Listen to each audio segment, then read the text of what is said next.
بسم اللہ الرحمن الرحیم کہ احساس نہیں، اگر احساس ہونے لگے پھر شوق بیدار ہوتا ہے، پھر انسان کسی کو کچھ دے کے راضی ہوتا ہے، پھر اس کا حضرت حذیفہ بن یمان رضی اللہ تعالیٰ عنہ فرماتے ہیں، یہ حدیث امام غزالی لائیں اور اپنی سند کے ساتھ لائیں۔ حضرت حذیفہ بن یمان رضی اللہ تعالیٰ عنہ فرماتے ہیں، میں نبی پاک صلی اللہ علیہ وسلم کے ساتھ ایک سفر میں تھا، گرمی بڑی شدید تھی، ایک جگہ پہ باغ نظر آیا تو تھوڑا سا سستانے کے لیے سرکار اس باغ کو برکت دینے کے لیے تشریف فرما ہوئے تو سامنے کنواں بھی نظر آیا، تو تبا مبارک چاہی کہ غسل ہی نہ کر لیا جائے۔ کہتے ہیں حضور سید عالم علیہ السلام کنویں کے قریب چلے گئے غسل فرمانے کے لیے، تو کپڑوں سمیت سرکار غسل فرما رہے تھے، پھر بھی مجھے فرمایا کہ ذرا چادر تان کے نہیں کھڑے ہو جاتے۔ یہ نا زیادہ شرم والا ہوتا ہے کھلا لباس، اس میں زیادہ احساس ہوتا ہے۔ یہ گرمیاں آتی ہیں نا تو سمجھدار آدمی بھی خالی بنیان میں گھومنے لگتا ہے، سیاںا بندہ بھی اچھا نہیں لگتا، تہذیب کے مطابق نہیں۔ ہماری وزاداری جو ہوتی ہے وہ باہر ہی نہیں، گھر کے اندر بھی ضروری ہوتی، بیٹیاں ہیں، بہنیں ہیں، گھر کے اندر بڑا اچھا رویہ انسان کا ہو تاکہ خوبصورتیاں اور خوشبوئیں بکھریں۔ کپڑوں سمیت غسل فرما رہے ہیں اور حضرت حذیفہ بن یمان کہتے ہیں میں چادر تان کے کھڑا ہو گیا، سرکار تھوڑے سے غسل کے بعد فرمانے لگے، حذیفہ گرمی بڑی تھی، نہانے میں بڑی لذت آ رہی ہے،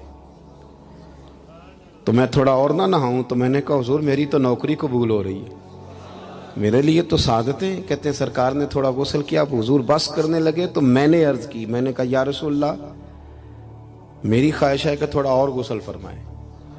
سرکار نے تھوڑا اور غسل کیا، میں نے کہا حضور اور کریں۔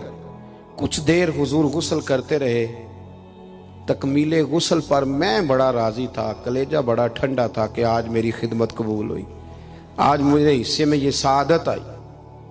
کہتے ہیں جب میں فارغ ہوا نا تو حضور فرمانے لگے چل اب تو بھی غسل کر، تو بھی غسل کر اب۔ تو میں غسل کرنے لگا تو فرمایا ادھر دیکھنا میری طرف۔ یہ ہمارے ہاں نا کچھ لوگ بن کے بیٹھ گئے اور انہوں نے سمجھا کہ شاید چونکہ میں لیڈر ہوں، شاید میں سربراہ ہوں اور باقیوں پر لاگو ہے کہ میری گاڑی کے پیچھے دوڑیں اور میرے نعرے لگائیں۔ دیکھو جب انسان انسانوں کے اندر احساس پیدا کرنے کی طرف دیکھے گا تو سب سے پہلے میرے محبوب کی زندگی سے درس حاصل کرے گا۔ سرور کائنات صلی اللہ علیہ وسلم نے کہا غسل کرو، کہتے میں غسل کرنے لگا تو محبوب فرمانے لگے چادر مجھے دو، میں تان کے کھڑا ہوتا ہوں۔ کہتے میرے تو پیروں تلے زمین نکل گئی۔ میں نے کہا یا رسول اللہ صلی اللہ علیہ وسلم مہربانی فرمائیں آپ یہ نہ کریں۔ تو حضور نے فرمایا تو نے کیا ہے نا تو میں کیوں نہ کروں؟ کہتے ہیں اب حضور نے حکم دیا تو میں نے چادر سرکار کو پیش کر دی، حضور تان کے کھڑے ہو گئے تو میں جلدی سے غسل کر کے فارغ ہو گیا۔ میں نے کہا حضور نہا لیا ہے؟ فرمایا حذیفہ مجھے گرمی لگ رہی تھی تو تمہیں بھی لگ رہی ہوگی نا، صحیح کر کے غسل کرو۔ کہتے میں غسل کر چکا، یارو ذرا اس کی لذت تو محسوس کر لو۔ کوئی حرج نہیں یار، اگر کوئی کام ہمیں کبھی اپنے ہاتھ سے کرنا پڑ جائے کوئی مسئلہ نہیں۔ اگر آسمانوں پہ چلو گے تو زمین والوں سے پیار نہیں بڑھے گا، اور اگر زمین والوں کے بیچ رہو گے پیار کرو گے تو محبتیں بڑھیں گی۔ حضرت حذیفہ بن یمان کہتے ہیں کہ میں پھر تھوڑی دیر غسل کے بعد عرض کی حضور کر لیا غسل؟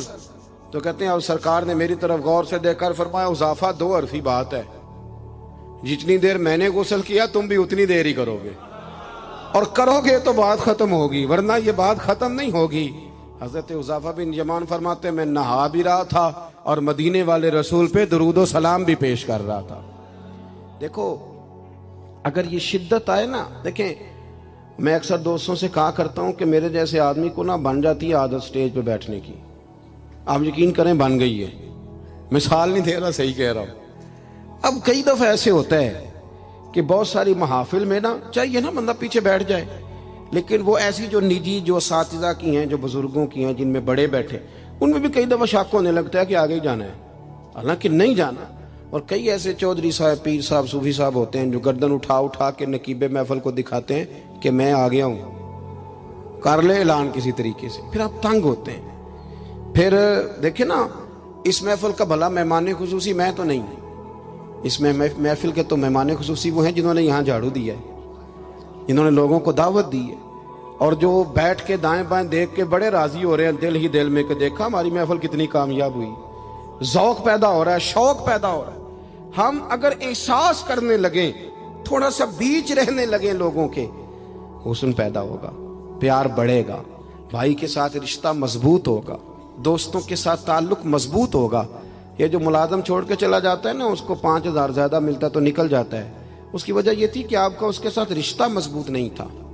اگر تعلق مضبوط ہو جائے، مولا علی شیر خدا، مولا کائنات حضرت مولا علی شیر خدا کرم اللہ تعالی وجہ الکریم کا خادم کہتا ہے مجھے ایک دن فرمانے لگے، یعنی خادم کو، غلام کو فرمانے لگے یار کپڑے تیرے بھی پرانے ہو گئے ہیں تو میرے بھی ہو گئے، چل خریداری کرنے نہ چلیں۔ کہتے مجھے لے گئے بازار اور 2 جوڑے حضرت علی نے خریدے، ایک خاصا مہنگا تھا ایک سستا تھا۔ میں سمجھ گیا کہ مہنگا آقا کا ہے اور سستا غلام کا ہے۔ کہتے ہیں وہ تھیلے میں ڈالے، اٹھانے میں نے تھے، میں نے وہ اٹھائے اور میں چلنے لگا۔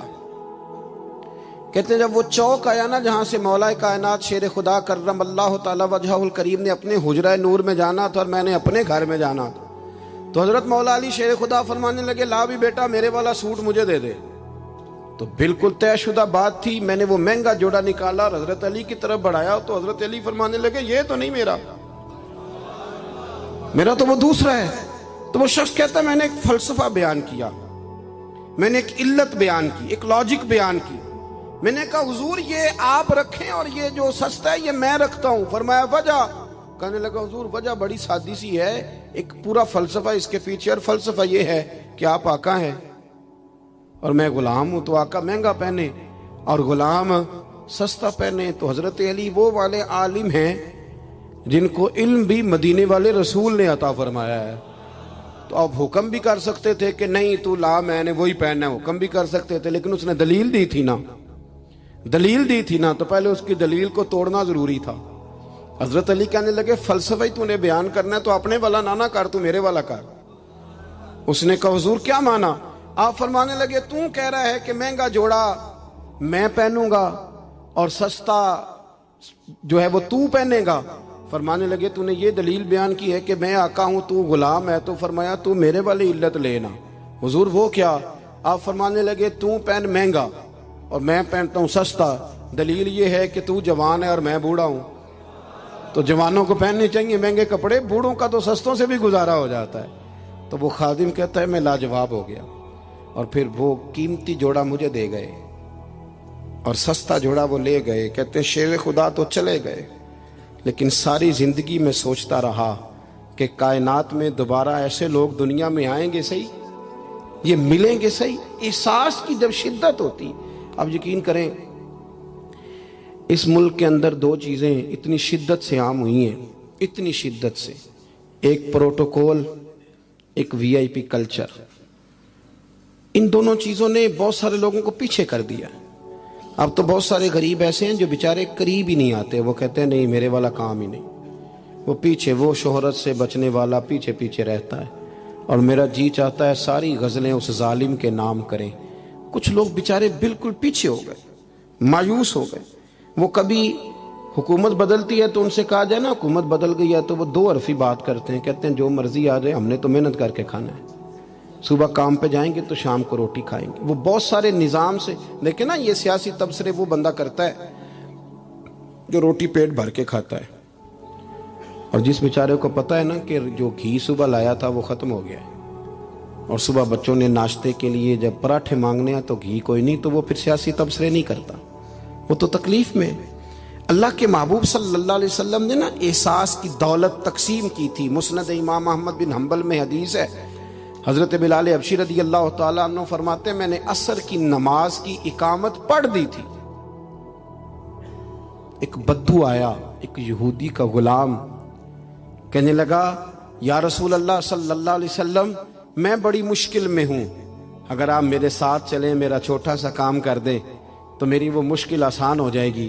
سیدنا بلال حبشی فرماتے ہیں نبی کریم نے نمازیوں سے فرمایا اقامت ہو چکی تھی، فرمایا تم بیٹھ جاؤ، میں ذرا اس بدو کا کام کر کے آتا، تم ذرا بیٹھو، میں صرف اشارے کرتا ہوں، آپ کو ملے گا کہ حضرت جابر ابن عبداللہ کا قرضہ اتارنا تھا تو سرکار کھیت تک گئے، اور باقاعدہ سفارش کی ان کی.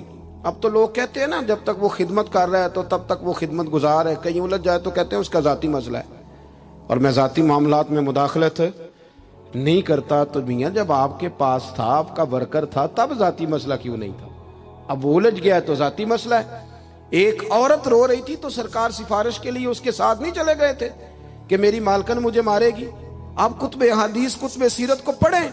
یہی وجہ تھی کہ حضور کے غلاموں میں وہ درد آیا، بڑے زور شور سے آیا.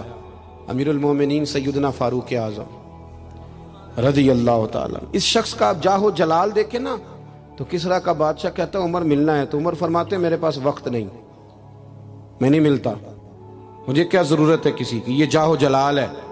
اور انسانیت کی خدمت کا جذبہ کیا ہے؟ چہرے پہ نقاب اوڑھ کے رات کو گھوم رہے ہیں، سامنے ایک خیمہ نظر آ گیا.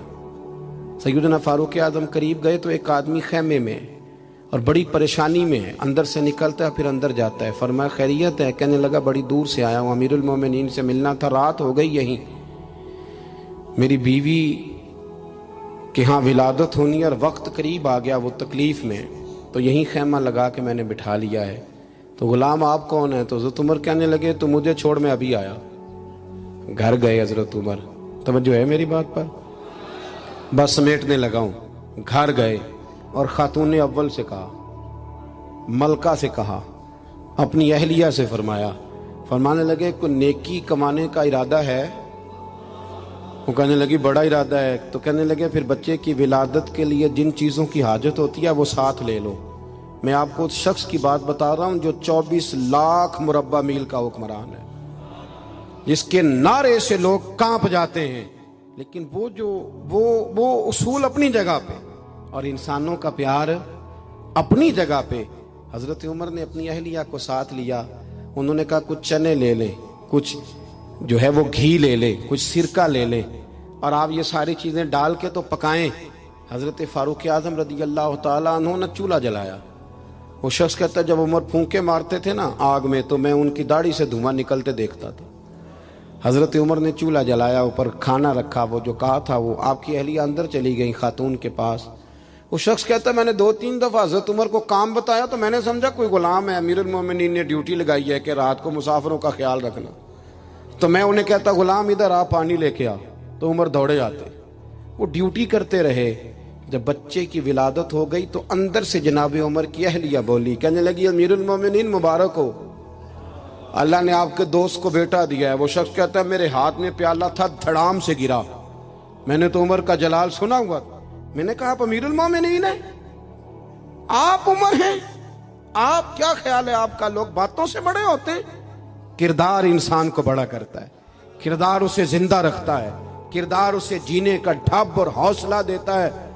حضرت فاروق اعظم سے کہنے لگے آپ عمر ہیں؟ جناب فاروق اعظم کہنے لگے ہاں میں عمر ہوں، تمہیں ضرورت کی ساری چیزیں میں نے دے دی ہیں، باقی صبح آنا اور جس کام تم آئے ہو وہ بھی کیا جائے گا. اس نے پیر پکڑ لیے. امیر المومنین مجھ سے غلطی ہو گئی. فرمایا اٹھ میرے سینے سے لگ، تجھ سے غلطی نہیں ہوئی، تیری وجہ سے اللہ نے مجھے نیکی کمانے کی توفیق عطا کر دی ہے. اپنی زندگی میں 3-4 چیزوں کا خاص خیال کریں. عقائد مضبوط رکھیں. ہمارے اندر کو آ جاتی ہیں نا کمزوریاں، انسان ہیں، ان کو دور کرنے کے لیے احساس پیدا کریں. تیسری بات یہ کہ ایک دوسرے کا دیکھیں نا، اگر میرا نالائق بچہ نہیں پڑھتا تو سارے پیسے اس پر خرچ کرنے کی کیا ضرورت ہے؟ میری بہن کا بچہ جو لائق ہے تو اس پر کیوں نہ پیسے خرچ کر دیے جائیں، ایک لائق آدمی تیار کر لیا جائے. احساس پیدا کریں گے، تھوڑا تھوڑا آگے بڑھیں گے تو آپ دیکھیں گے معاشرے کے اندر کس تیزی کے ساتھ لوگوں کے مسائل میں کمی آتی ہے اور خیر تقسیم ہوتی ہے. میں دعا کرتا ہوں جو میں نے کہا میرا مالک اسے قبول فرمائے. گفتگو کے دوران عمدن سہون جہاں بھول گئے اللہ ہم سے درگزر فرمائے. مسلسل سفر کرتے رہتے ہیں تو پھر یہ ہے کہ سفر ہی چلتا رہتا ہے. صبح 11 بجے کے نکلے ہوئے ہیں. اللہ تعالیٰ آپ کو جزائے خیر دے. جب آپ ملنے کے لیے آتے ہیں تو کئی دفعہ وہ اتنی شدت ہو جاتی ہے کہ بعض لوگوں کو تکلیف پہنچتی ہے. اسی پر انشاءاللہ اجازت لیں گے. اللہ نے موقع دیا پھر ملاقات ہوگی. آخر دعوانا ان الحمدللہ رب العالمین. اللہم صلی علی سیدنا مولانا محمد معدن الجود والکرم وآلہ وبارک وسلم. ربنا آتنا فی الدنیا حسنۃ وفی الآخرۃ حسنۃ وقنا عذاب النار. مالک جن دوستوں نے اتنا خوبصورت اہتمام کیا ان کی کوشش کو قبول فرما، ہم جتنے یہاں حاضر ہوئے ہیں ہماری حاضری کو مستجاب فرما۔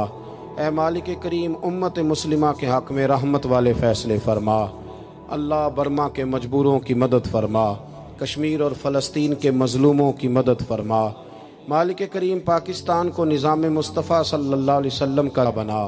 اے اللہ ہمارے گناہوں کو معاف فرما، ہماری غلطیوں سے درگزر فرما، علم نافع عمل صالح کی توفیق عطا فرما، مسجد کا پیار عطا فرما، قرآن پاک سے محبت عطا فرما، دروازہ رسول صلی اللہ علیہ وسلم کی سچی گدائی اور غلامی نصیب فرما۔ مالک ہمارے بیماروں کو شفا دے دے، مقروضوں کو بارے قرض سے رہائی عطا فرما دے، جو تنگ دست ہیں انہیں وسعت رزق دے دے، بے اولادوں کو اولاد صالح عطا فرما۔ مالک کریم جو لوگ دنیا سے چلے گئے ان کی کامل مغفرت فرما، ہم جو موجود ہیں ہمیں توبہ کی توفیق عطا فرما، ہم سب کا خاتمہ بالخیر بالایمان فرما۔ اللہم انا نسألک العفو والعافیۃ فی الدین والدنیا والآخرہ، رب اغفر وارحم وانت خیر الراحمین، وصلی اللہ تعالی علی حبیبہ سیدنا و مولانا محمد۔